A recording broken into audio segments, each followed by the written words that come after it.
Salut les amis maa ngi leen di jaar bu wér bon tey nag maa ñëwaat di def beneen vidéo ci li nga xam ne mooy actualité bi fan yi sonal nañu trop tamit parce que les gens ils n'arrêtent pas de nous dire li ngeen di def ni lan la xam nga levée de fonds yi ngeen di def national et international warul jomb kenn warul jaaxal kenn parce que bu ministre bi génnee kay moo ñuy xaw a jaaxal parce que bu fekkee ne la loi elle est là seulement elle s'applique seulement au fait présent non loolu nekkatul loi comme li ñuy wax rek. li nga xam ne dal na fi Khalifa Sall dal fi ay Mamadou Diop dal fi ay keneen ak keneen ay Pape Diop anyway dès l'instant que bu ñu jugé Khalifa Sall tëj ko ñi nañ des ñëpp dañ leen war a jugé même bu fekkee ne dee nañ dañ leen war a jugé pour rendre le verdict parce que loolu mooy yoon dans un état de droit loolu mooy yoon bu fekkee ne da ngay laaxat doom dóor doom loolu amul sens te loolu avancé wul dëkk et puis man li may wax rek si li nga xam ne démb Birame Souleye il a été vraiment d'un grand maître te tontu na ko de telle façon que nous sommes tous satisfaits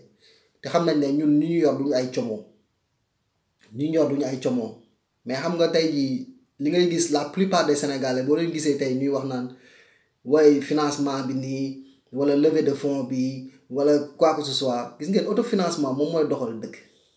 nga lii nii du lenn lu bees ci Sénégal mais dafa nekk loo xamante nii peut-être ñun kay ñoo nekk parti boo xamante nii dañ nekk parti bu dëgër parti buy doog a juddu ba pare am ay perspectives am ay gëm-gëm loolu nag moo jumal gars yi en fait ay xale yu ndaw am gëm-gëm am lu ñu bëgg pour Sénégal xeexuñu ko pour ñoom parce que gars yi bari ñun tamit xeexuñu pour suñu propre personne parce que ñun bu fekkee li ñuy dund neex na wala affaire yooyu garaawul mais dañ koy xeex pour ñi nga xam ne c'est la génération future ñi nga xam ne bu ñëwee ëllëg ñu ne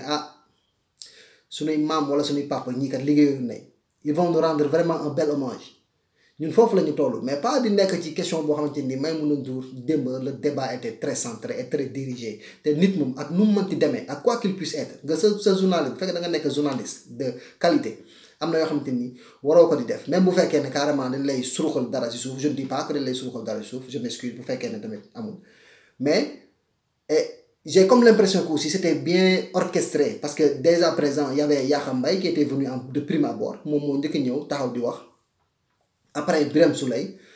dès l'instant que muy demee noonu je peux dire que ne yow benn nopp nga da ngay déglu fii rek ñëw commencé wax nga nit balaa nga def dara en plus tamit nga naan da leen di dégg ci scandale financier yu bari deux mooy yu bari wala un mooy yu bari non man démb j'étais vraiment bouche bée fi ma tëdd dama doon lox parce que je me disais mais kii naka la mën a waxee yi wax si quelqu'un boo xamante ni nee nga yow tu es doué de raison nee nga yaay xalaatal sa bopp non démb le débat était vraiment dirigé et que loolu warul am nit journaliste da ngay tëddee njaaxanaay je ne dis pas que ne ku bon nga ni ku baax nga mais journaliste nga et tu dois faire ton travail très correctement parce que ñun démb li ñu gis démb moom vraiment c'était pire que du journalisme benn question pendant une heure de temps nga nekk ci rek tu retournes la question tu reformules ta question mais benn instant tu as l'impression que ne kii moom est-ce que jàmm la quoi wala daf ñu bëgg a mettre en mal avec l'opinion publique non mais benn instant doo mën a comprendre parce que da nga naan kii est-ce que réellement li ñuy wax ci journalisme mu ngi ci moom yow autofinancement boobu noonu yow waroo woon poser les questions pourquoi autofinancement boobu am autofinancement boobu noonu lan la mën a indil Sénégal mais vous ne pensez pas si loin c'est pas parce que Sonko dañuy financer pour mu dem waxtaan ak ñëpp mais lii c'est un projet boo xamante ni peut-être que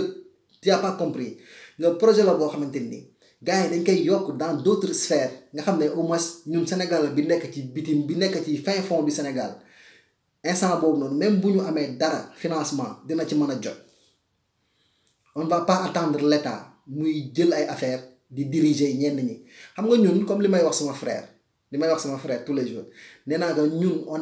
est en train de faire de l'hivernal mooy yi footballeurs yi di def dañuy tàggat seen yaram avant ñu dugg terrain bu ñu duggee ci terrain pendant dañuy xam ne ñii ils sont en forme ñoom passé na hivernal bu baax en fait ñun foofu lañ toll ñun nous sommes dañuy entraîner instant bi dañuy entraîner di ñaax gars yi nga xam ne tey jii bu ñu demee ba Sonko toog ci pouvoir bi incha allah yàlla nañ ko yàlla may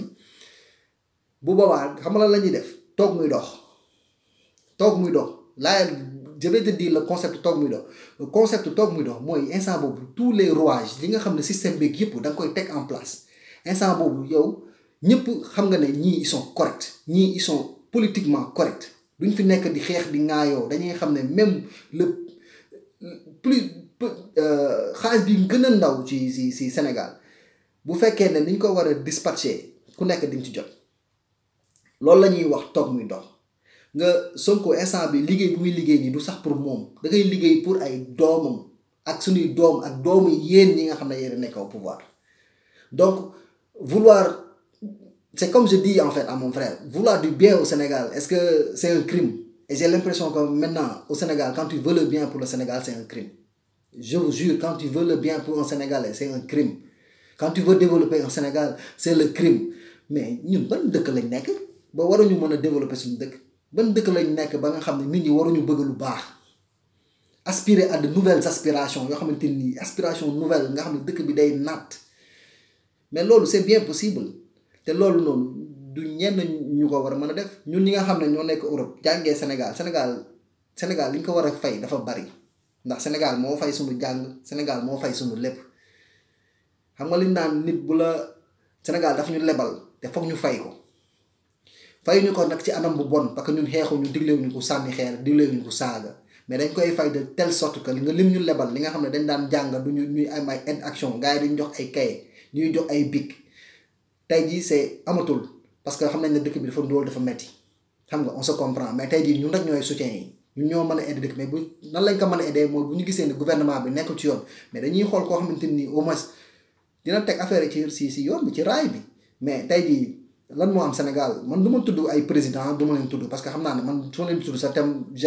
damay xaw a feebar quoi parce que gars yi dama leen gëmatul ba nga xam ne su ma leen tuddee sax damay jàpp ne seytaane sax mën na maa dugg ndax ñoom seytaane da leen dugg déjà en fait mais le plus important mooy démb Maïmouna Ndour moom vraiment man say question j'avais pas compris du tout en plus da ngay dégg Maître El Hadji Diouf mu génn tamit di wax il faut être raisonnable dans la vie il faut être raisonnable et vouloir le bien pour le pays ñun duñu ay sàcc duñu ay jaaykatu drogue ñun dañuy job dañuy ñafe suñu life pour am dara pour yónnee ko Sénégal pour gars yi dund gu neex xam nga mais quand na ngeen nekk fi nag dañu jéem a mettre en mal avec l'opinion sénégalaise day xaw a mettre te du neex ci xol trop bi ngay dégg yenn affaires yi xam nga parce que gars yi moom mooy loolu